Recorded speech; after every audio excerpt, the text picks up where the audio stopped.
حکیم لقمان فرماتے ہیں، چھوٹی عمر میں حکمت کو سیکھنے کی کوشش کرو، بڑی عمر کے ہو کر اسی لوگوں تک پھیلانے کے لیے سفر کرو۔ جو بندہ بولے گا وہی سب کچھ پائے گا، جو چپ رہے گا وہ پیچھے رہ جائے گا۔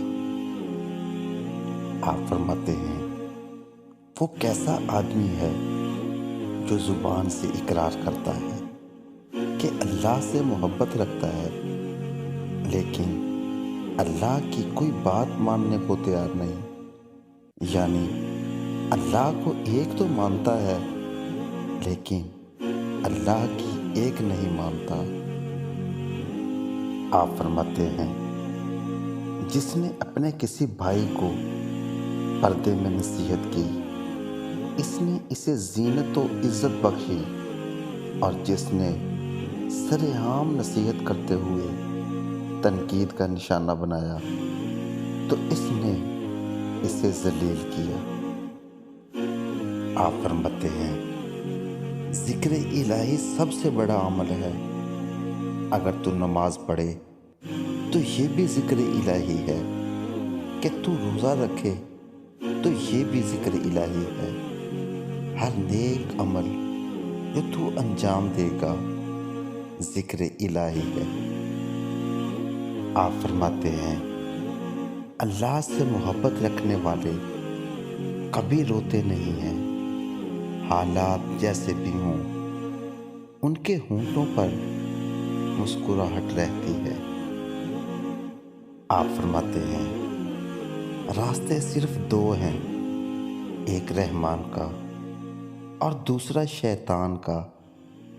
رحمان کا راستہ جنت کو جاتا ہے اور شیطان کا جہنم کی طرف۔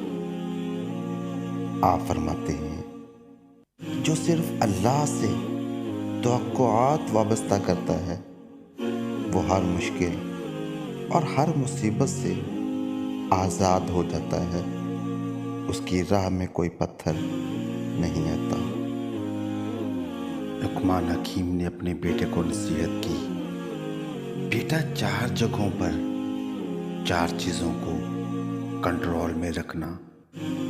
نمبر 1، محفل میں زبان کو۔ نمبر 2، دسترخوان پر پیٹ کو۔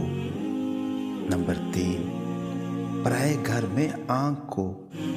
اور نمبر 4، نماز میں دل کو۔ آپ فرماتے ہیں، اگر دل کو یقین ہو تو اللہ مل ہی جاتا ہے۔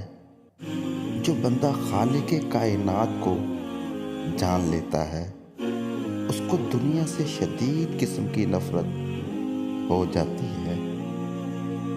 آپ فرماتے ہیں، کسی کے احسان اور نیکی کا جلدی سے بدلہ اتار دینا نہایت شرافت اور بزرگی کی علامت ہے۔